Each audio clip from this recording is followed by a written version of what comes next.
How to check app subscriptions on iPhone.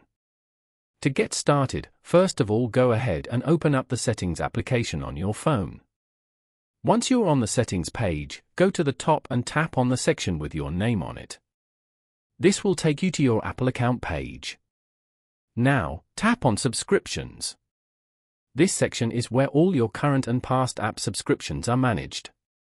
You will then be directed to the Subscriptions page.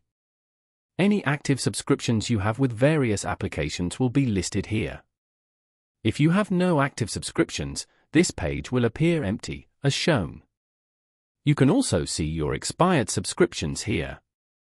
This way, you can check and manage all your subscriptions from right here.